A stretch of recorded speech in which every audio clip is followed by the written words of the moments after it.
Bonjour à tous et à toutes et bienvenue dans ce nouveau podcast. Aujourd'hui, on se retrouve pour parler de plein de choses, mais c'est aussi le premier balado de cette année 2025 au CRM. Et pour ceux qui ne savent pas, dans ce balado, on parle de plusieurs sports, essentiellement de foot, mais on va parler de soccer.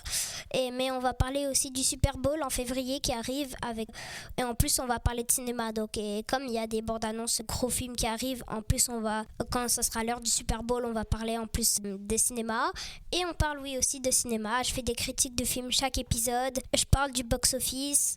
Pour ceux qui savent pas aussi, le box-office, c'est combien ça rapporte chaque film. Il y a aussi un classement. Donc voilà, on parle de toutes sortes de choses. Donc on est ici présent au balado du CRM, le premier de 2025. Et on commence. Ok, donc déjà le dernier épisode, j'avais parlé de ce match Real Madrid-Barcelone qui avait eu lieu en 2024, parce que là on est en 2025. Cette gifle que le Barcelone avait infligée au Real 4-0, le Real qui était au Santiago Bernabéu dans le vaisseau spatial comme on l'appelle, mais vous inquiétez pas, ça vole pas. Donc voilà, et là on a un classico, donc ça s'appelle comme ça les grandes rivalités entre guillemets dans le foot. Eh bien, on a un autre classico Real-Barça plutôt que prévu. Celui qui était censé être là, c'était censé être le 11 mars, mais là, c'est le 12 janvier. Voilà, donc le 12 janvier, finale de Super Coupe d'Espagne. Pardon, non, le 11 mai. J'ai dit le 11 mars, c'est le 11 mai, pardon. Donc voilà, finale de Super Coupe d'Espagne. Après, donc le Real qui a battu Mallorca hier dans un match qui était assez serré jusqu'à la 63e minute, où Jude Bellingham, un milieu qui a un peu sa saison au début, c'était voilà. Mais là... il a explosé comme la saison dernière. Il marque presque à chaque match du Real. Il fait des passes. C'est vraiment le milieu qu'il pense être. Il est vraiment extrêmement fort. Et il a encore marqué pour ouvrir le score. À la 92e minute, Martin Valjean de Mallorca a mis malheureusement contre son camp. Donc 2-0, la victoire était pliée. Mais quand même, Rodrigo est allé marquer à la 95e minute pour consolider la victoire, même si c'était déjà une victoire en soi. Et le Barça qui a battu l'Athletic Bilbao. Ça, c'était un peu choquant. Même l'Athletic Bilbao, on croyait que pas forcément qu'ils allaient gagner, mais au moins faire quelque chose. 2-0 pour Barcelone. Voilà. Gavi qui a marqué à la 17e et Lamine Yamal à la 42e. D'ailleurs, qui a fait la célébration de Mbappé. Mais on dit aussi que c'est Neymar qui a commencé la célébration. C'est vrai que Neymar l'a fait en premier. Mais voilà. Après, Mbappé aussi, c'est sa célébration signature. On ne sait pas de qui il s'est inspiré. Mais bref.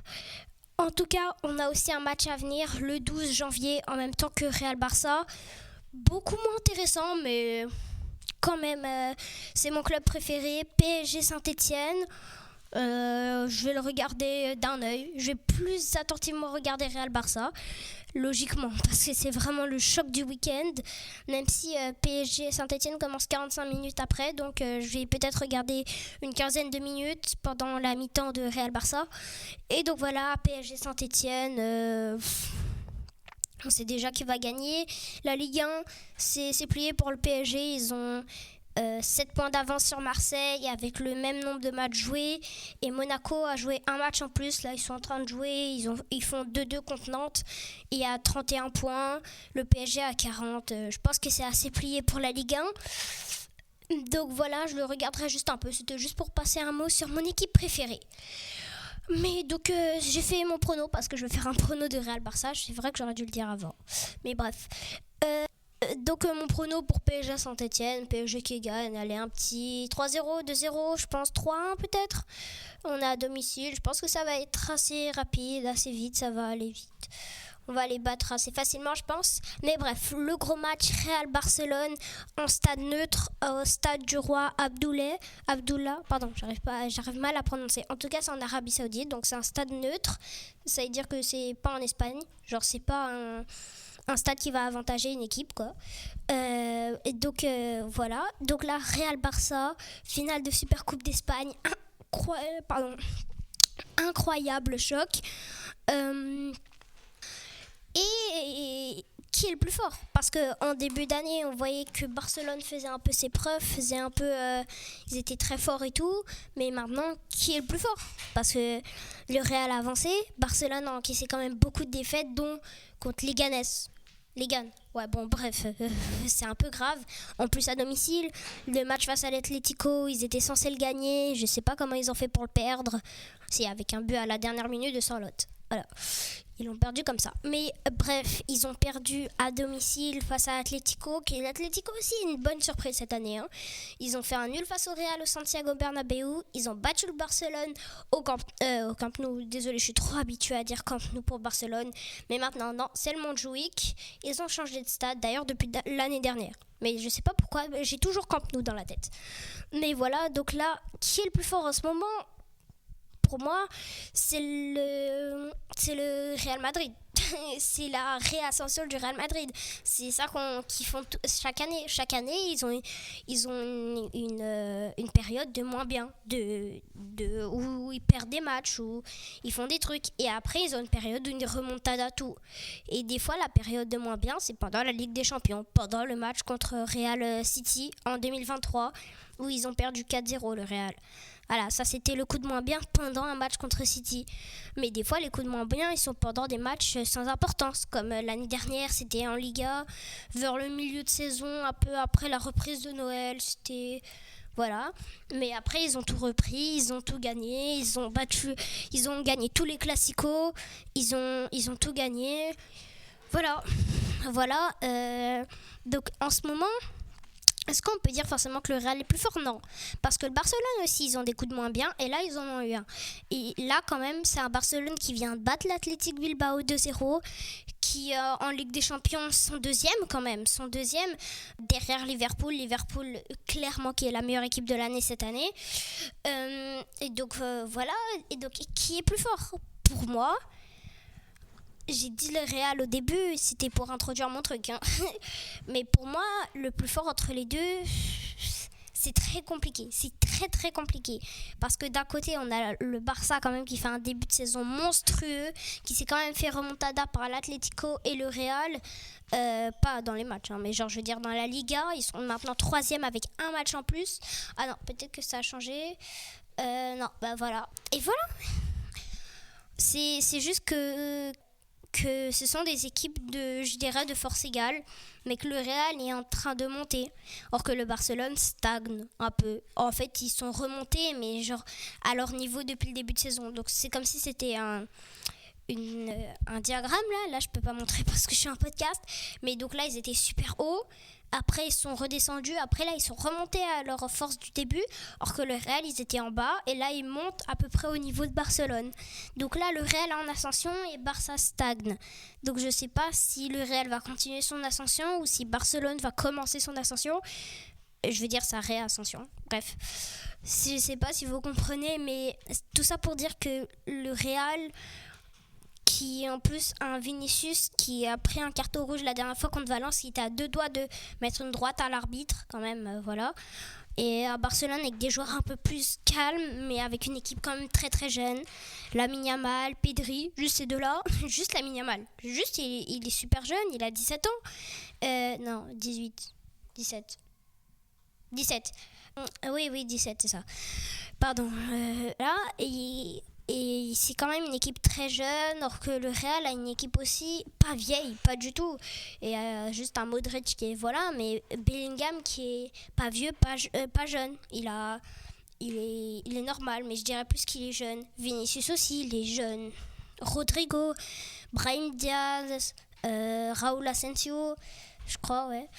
Donc voilà, on a quand même beaucoup de jeunes, mais plus vieux que les jeunes du Barça. Bref. Donc ce match en stade neutre, donc selon moi, ce sera une égalité ou un but d'écart. Selon moi, ça va être ça. Sûrement un match très très serré, peut-être même 1-0. Peut-être mettre un 1-0 et quand les gens ils voient 1-0 comme score, ils disent oh ça doit être un match nul, mais pas forcément. S'il y a toujours des occasions, toujours des trucs, peut être bien. Par exemple le match PSG Monaco de Trophée des Champions, c'était 1-0 pour le PSG avec un but à la dernière minute. oui, c'était un peu nul, mais c'est pas un bon exemple. Mais il y a des matchs qui sont 1-0, qui sont passionnants. Moi, je pense que ça va être un truc comme ça. Peut-être pas 1-0, mais un but d'écart. Genre peut-être un 2-1. Ou si c'est pas 2-1, beaucoup de buts, mais toujours un but d'écart ou un nul. Mais de quel côté? Vous savez très bien que je préfère Barcelone à Real. Mais moi, je suis objectif. Et je dirais que c'est le Real. C'est le Real. Ils ont toutes les clés en main pour gagner. Ils ont tout pour gagner. Ils sont en ascension. Et c'est tout pour prendre leur revanche. Et je dirais, oui, victoire du Real 2-1.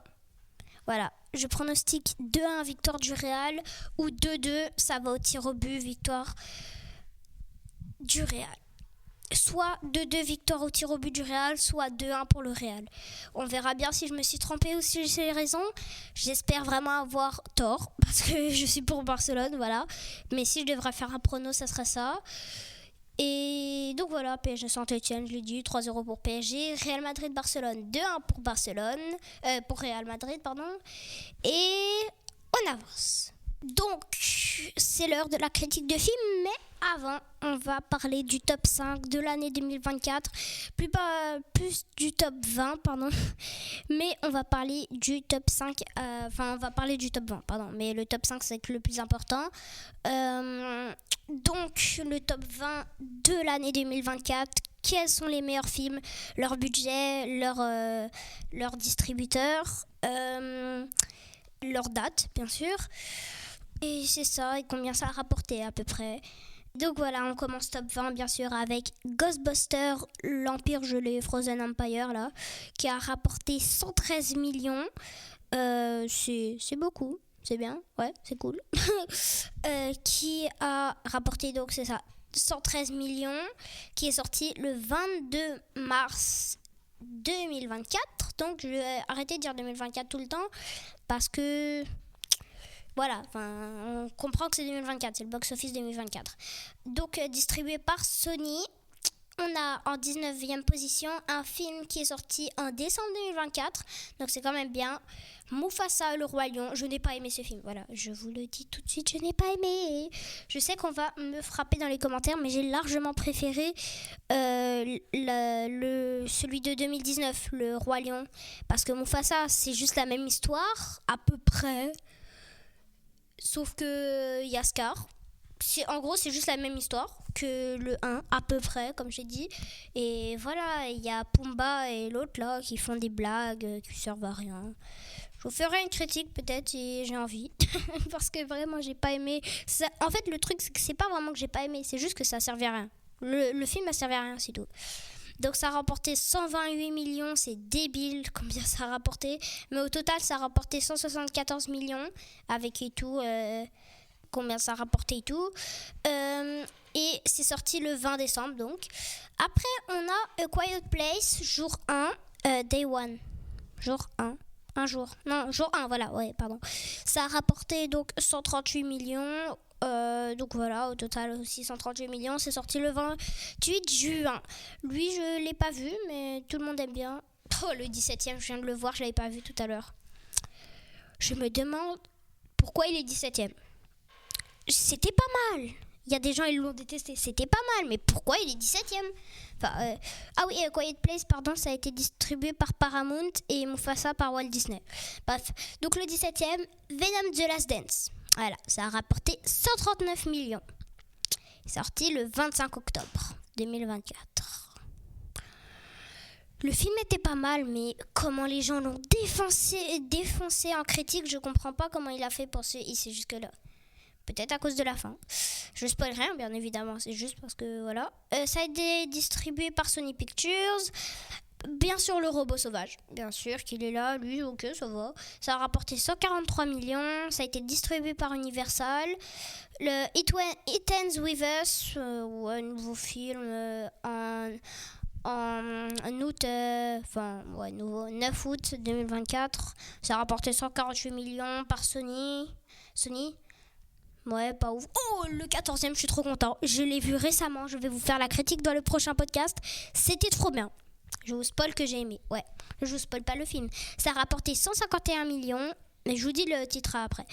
192 millions au total, c'est sorti le 20 décembre. Vous avez peut-être une petite idée.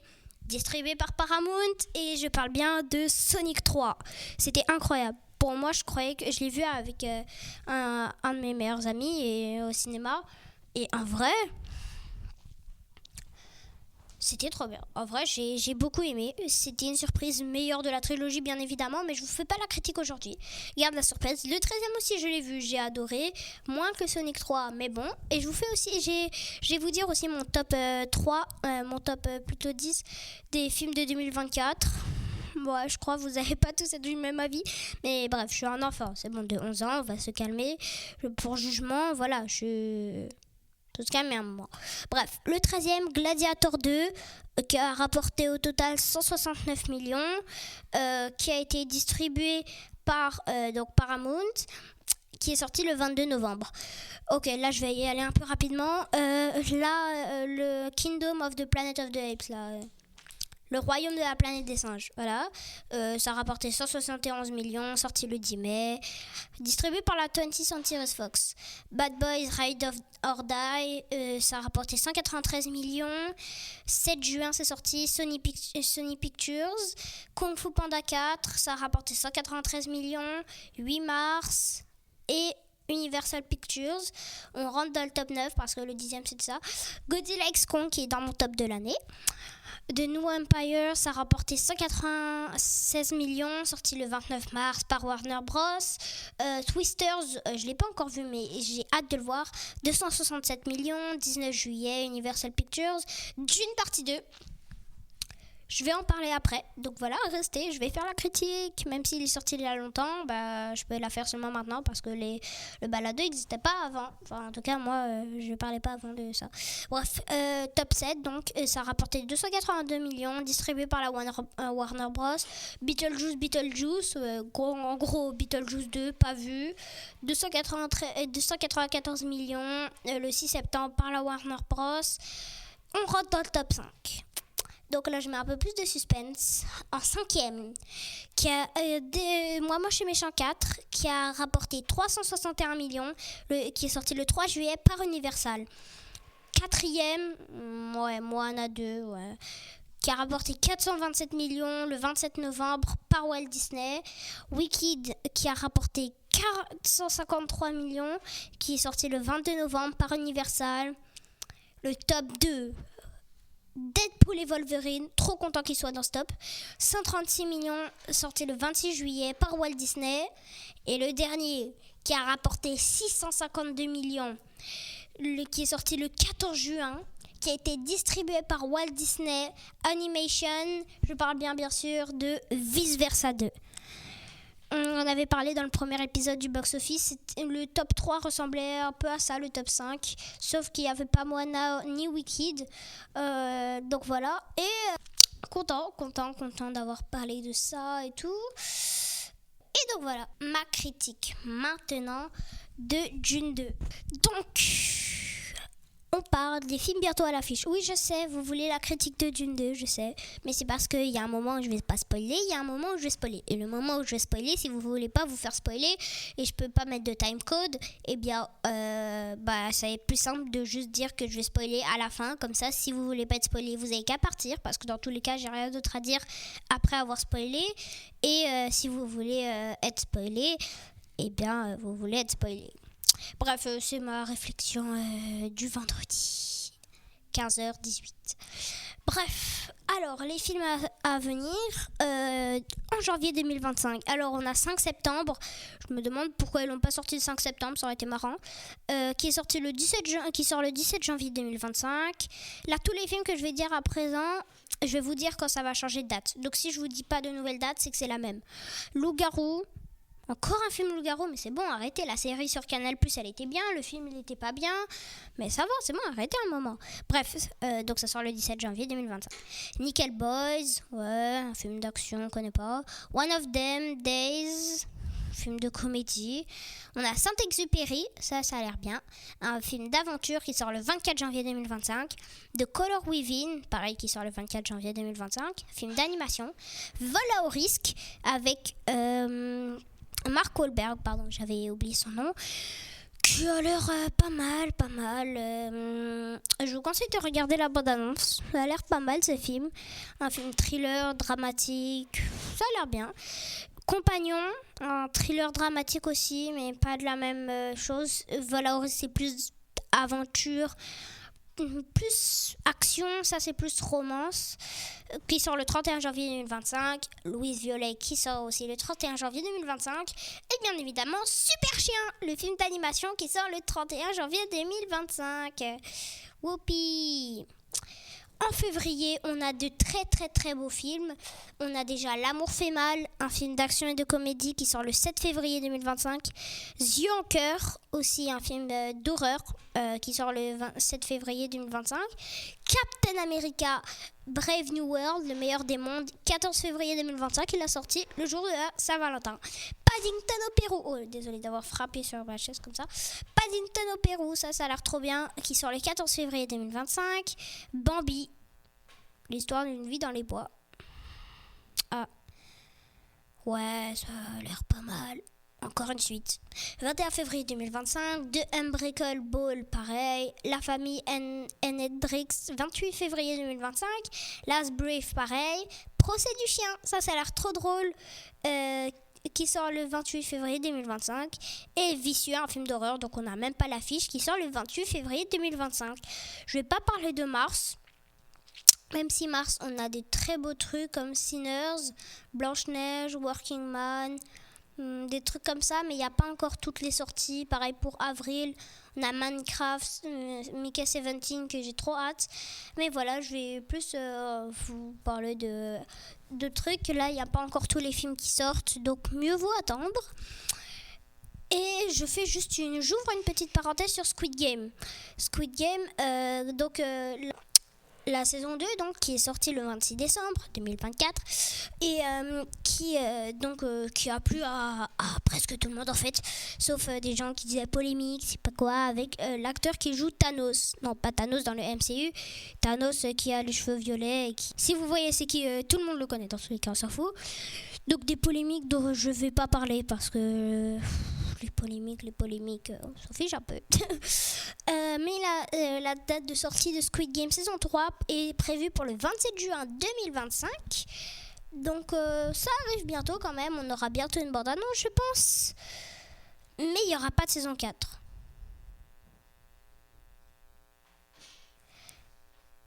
J'ai laissé en silence exprès pour... bref, c'est compliqué à comprendre, mais...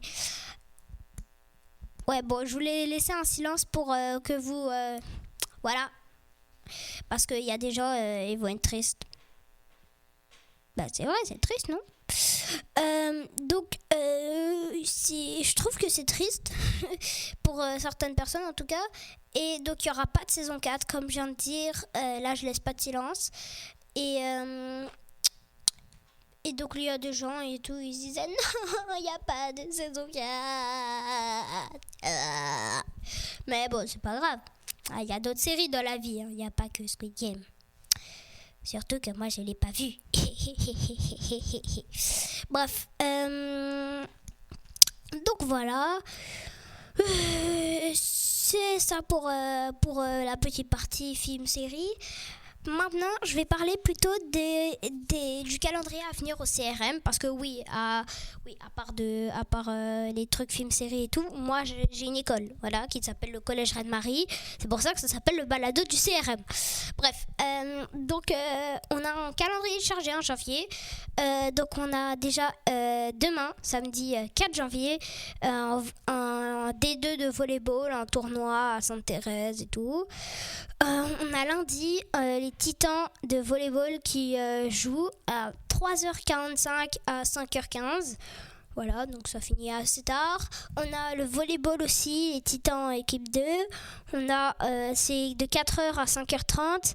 On a le futsal, les Titans futsal, let's go, que c'est de 4h à 5h.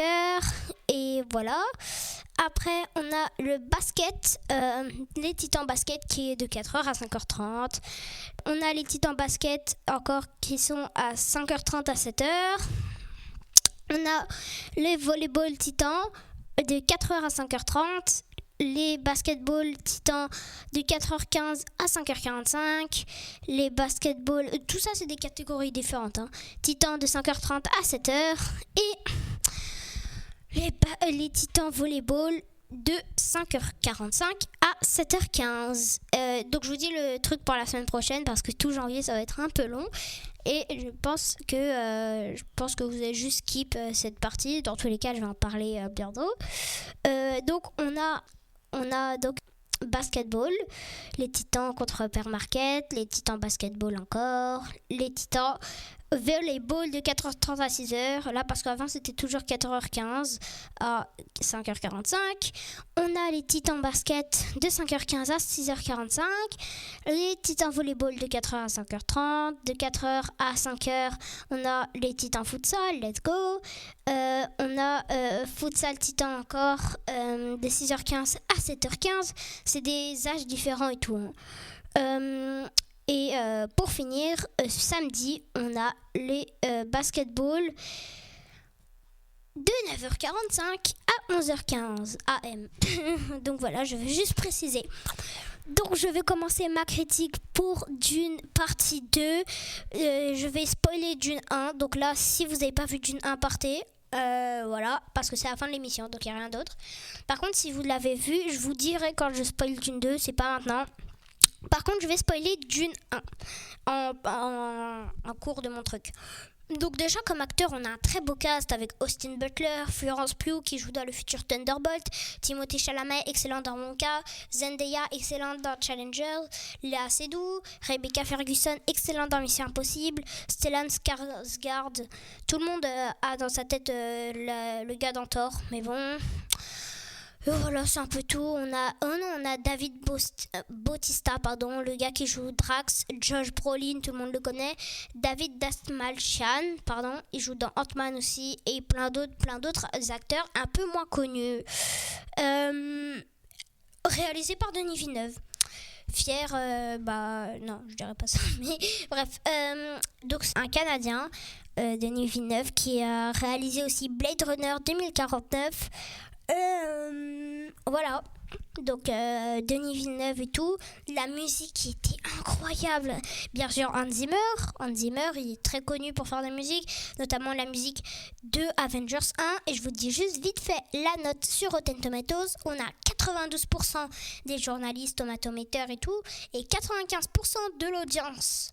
C'est incroyable, c'est fou, c'est mérité.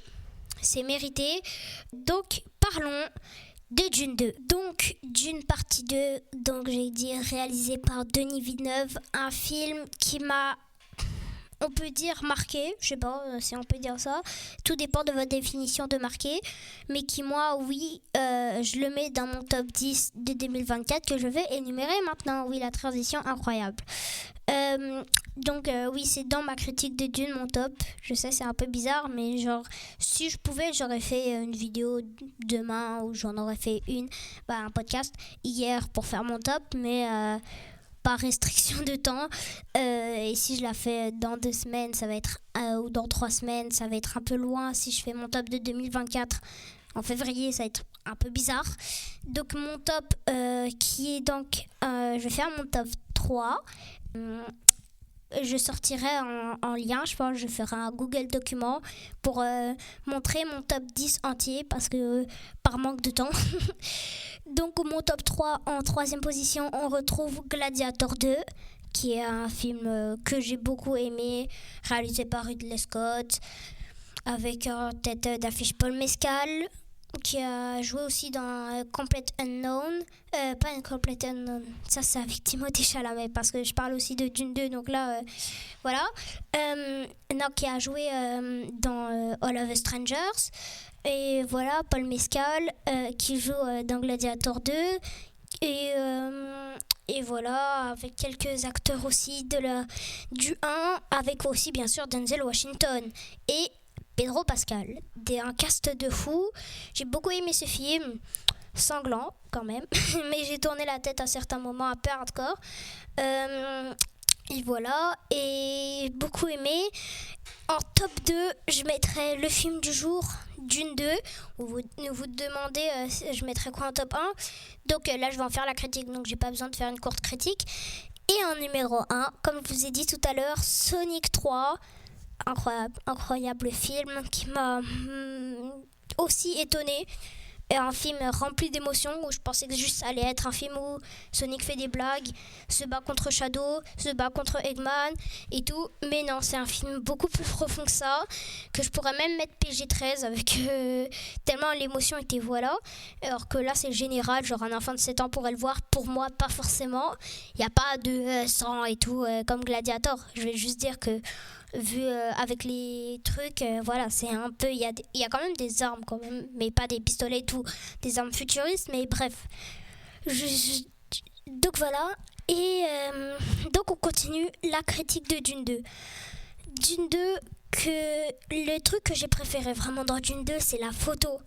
La photo, le paysage qui était comme ça avec les dunes sur Arrakis, la planète où ils sont, la couleur chaude qui était plus dans Dune 1, il y avait une couleur froide, grise, un peu où c'était vraiment un film Dune 1 de préparation. Dune 2, c'est exactement le contraire du 1. Donc la photo, c'est donc la couleur très froide, bleu-gris, où on mettait en place des personnages, où on présentait des choses avec un peu d'action, mais voilà. Et le 2 où il y a presque que de l'action, il y a beaucoup de choses comme ça, de l'action, des combats, un truc toujours dynamique, or que le 1 était un peu plus reposant. C'est vraiment tout le contraire. Là, on nous a présenté des personnages dans la partie 1, c'est pour ça que ça s'appelle partie 1, et non pas Dune 1 et Dune 2. Parce que si c'était comme ça aurait été un film où le 1 serait un film, avec un méchant, des présentations des personnages, et après, donc voilà, situation initiale comme on apprend là à l'école, éléments déclencheurs et tout. Là, c'est pas comme ça. D'une partie 1, personnage principal, élément déclencheur, pas de conclusion. De partie 2, élément déclencheur, un autre, et même pas conclusion. Bah si, une conclusion, mais qui laisse aussi en suspense, or que le 1 qui avait pas du tout de conclusion. Or que le 2 en a une. C'est quand je dis conclusion, c'est plus quand je veux dire une conclusion, c'est où l'histoire du film se termine. Or que le 1, l'histoire du 1, c'est pas terminé. Or que l'histoire du 2, et qui est donc reliée au 1, est terminée. Et là, une nouvelle va commencer dans la Dune 3. Bref, je trouve que c'était vraiment tout le contraire, le 2, et que c'était vraiment incroyable. Comme j'ai dit, la photo, la réalisation, les gros plans, des fois, sur Timothée Chalamet, qui joue extrêmement bien ce rôle de guerrier d'Atréide, quoi. Paul Atréide, il s'appelle comme ça dans le film. Le guerrier qui est un peu dérangé par sa mère, qui veut le contrôler, mais pas qui veut le contrôler, mais oui, un peu, mais qui en même temps veut le protéger, mais vu que c'est une Bene Gesserit, là, comme dans le 1 on a montré, elle est obligée de lui faire le test de l'aiguille, il aurait pu mourir. Et donc voilà, c'est vraiment c'est complexe comme film. Et aussi le fond du film, c'est croire ou ne pas croire. Est-ce que vous croyez ou pas que Paul Atreides c'est le sauveur? C'est comme un peu Matrix, je sais pas si vous l'avez vu, la Matrix. Neo, est-ce que c'est l'élu? Est-ce qu'on croit ou on croit pas, pardon. Donc est-ce que Paul, on croit que c'est le Lisan al-Gaïb comme ils disent ou pas? Il a réussi à monter là les vers des sables là, à chevaucher là, comme des chevaux. Mais voilà, est-ce que c'est lui le Lisan el-Gaïb? Est-ce que c'est pas lui? L'eau de la vérité là aussi qui prennent genre en fait toute l'origine du film est basée un peu sur croire ou ne pas croire, et aussi bien sûr les vers des sables. C'est grâce à leurs excréments, genre je sais pas ce qu'ils font là, ou genre ils crachent ou je sais pas, mais bref, qui produisent l'épice qui rend les yeux bleus, qui rend plus fort et tout, qui permet de voyager interstellairement plutôt pas plus bien, ça se dit pas vraiment mieux. Aussi le truc de la voix, genre on peut contrôler les gens avec notre voix, je trouve ça très intéressant, un peu moins exploité dans le 2, plus dans le 1, mais voilà, aussi les types de langage, les types de langage où on voit des fois les langages avec les mains, genre langage des signes, où bien sûr il y a des sous-titres, le langage aussi d'Arrakis originaire, aussi il y a des sous-titres. Je trouve qu'il est plus utilisé que l'anglais. Avec le français, mais l'anglais c'est la langue originale. Mais voilà, je trouve qu'il est beaucoup plus utilisé et je trouve bien ça qu'il y ait des différents langages. Aussi la planète des fous furieux là, avec le baron là, le gros gars là qui est dégueulasse, et avec aussi Austin Butler qui joue extrêmement bien ce personnage fou, chauve qui je crois en plus ils sont cannibales ces gens là, mais ils sont bizarres. Bref, c'est quoi déjà leur nom, bref, si ça me revient. Bah voilà, mais tout ce truc où leur planète, juste vous dire que leur planète, elle est quand même en noir et blanc. Parce que, je sais pas quand ils sont à l'intérieur, mais plutôt quand ils sont genre dans la ville, quoi. Enfin, si on peut appeler ça une ville. Et bien, genre, c'est en noir et blanc parce qu'apparemment le soleil absorbe, je sais pas quoi, leur lumière. Quelqu'un a dit ça, là. Enfin, je crois le réalisateur a dit ça. Mais voilà, c'est vraiment fou. Je trouve que tous ces thèmes de croire, pas croire, tous ces thèmes de langage différent, tous ces thèmes de conquête aussi, le gars avec le baron là et le chauve là, Austin Butler, si ça me revient le nom de leur truc, le baron Vladimir, le baron il s'appelle le baron Vladimir, mais je sais plus c'est quoi leur espèce. Bref, tous ces trucs, aussi le fait que le Lisan al-Gaïb, c'est quand même fou que les Bene Gesserit là, ou les gens comme ça là, les Atreides, ils aient créé comment ça s'appelle, cette foi de Lisan al-Gaïb, et qu'après ils viennent pour dire je sais pas quoi, c'est vrai, c'est pas vrai et tout. Et par contre, je vous préviens, à partir de maintenant, je vais dire des trucs qui peuvent spoiler si vous voulez vraiment toute la surprise, parce que ça, c'était expliqué dans le 1, tout ça, à peu près. Mais voilà, mais là, tout ce que je vais dire à partir de maintenant, ça spoil. Vous êtes à l'abri de rien. Donc, si vous n'avez pas vu le film ou que vous voulez pas vous faire spoiler, vous pouvez partir. Par contre, si vous voulez vous faire spoiler ou vous avez vu le film, vous pouvez extrêmement rester. C'est gratuit. Voilà, ouais. Je sais pas, je voulais dire un truc, mais après, je me suis dit, je dis quoi ? Mais après, je me suis dit, c'est gratuit. C'est un peu bête de le préciser parce que c'est un peu logique. Mais bref. Donc, à partir de maintenant, je spoil. Donc, vous êtes à l'abri de rien. Et donc, voilà. Et c'est ça. Donc, là.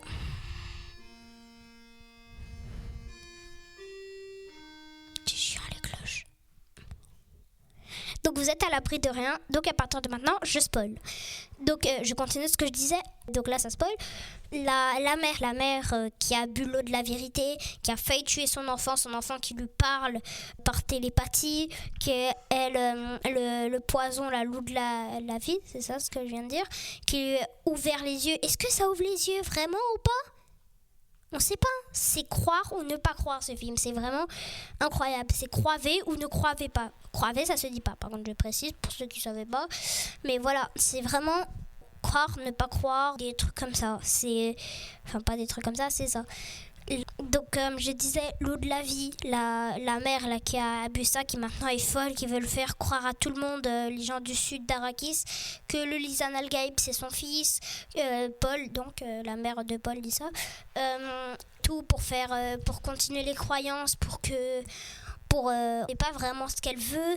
Paul aussi qui l'a vu, donc voilà, quand je disais que je spoilais, Paul aussi l'a vu, donc après qui a vu sa sœur lui parler, qui a découvert qu'il était un ancêtre, qui était pas un ancêtre, que son grand-père c'était le baron Vladimir, qui est censé être le méchant, mais donc c'était lui son ancêtre. Donc, et il a aussi vu plein de trucs. Il a dit que Arrakis, dans sa conquête en fait de rendre la planète verte, parce que là il y a du sable partout et l'eau et tout, d'ailleurs dans sa vision où il a vu sa sœur, qui est jouée d'ailleurs par Anya Taylor-Joy, celle qui a fait Furiosa dans Mad Max.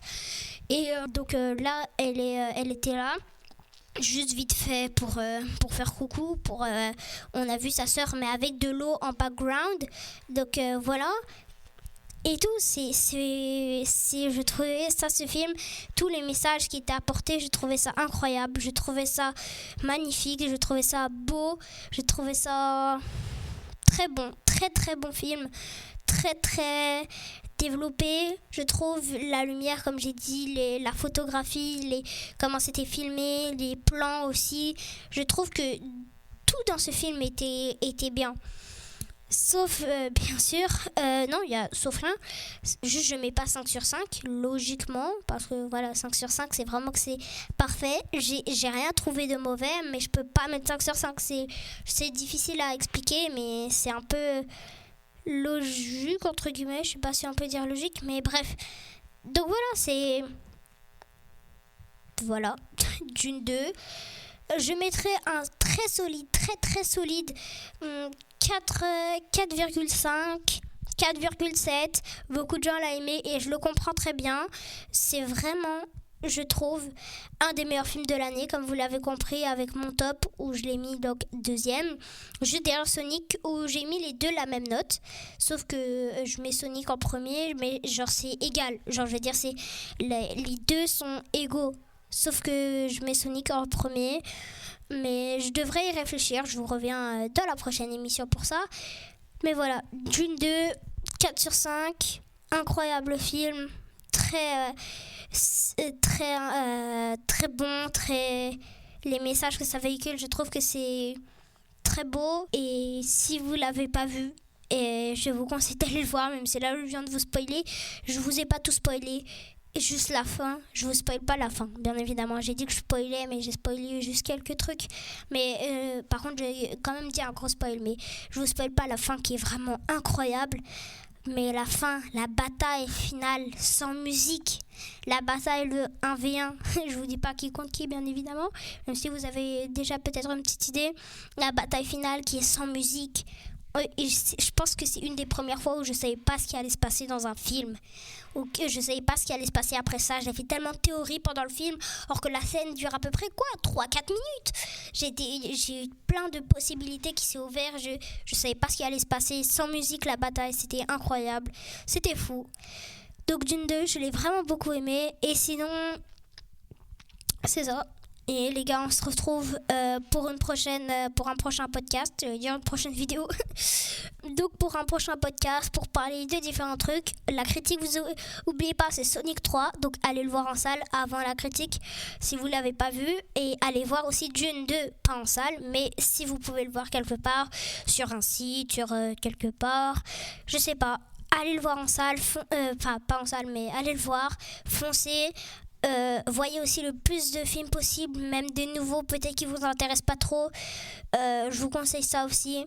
C'est vraiment bien. S'il y a des films qui vont peut-être vous surprendre, ou peut-être des films que vous avez envie de voir qui vont encore plus vous surprendre que vous pensez.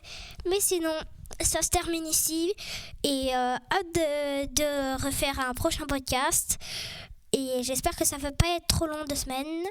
Mais bref, bye.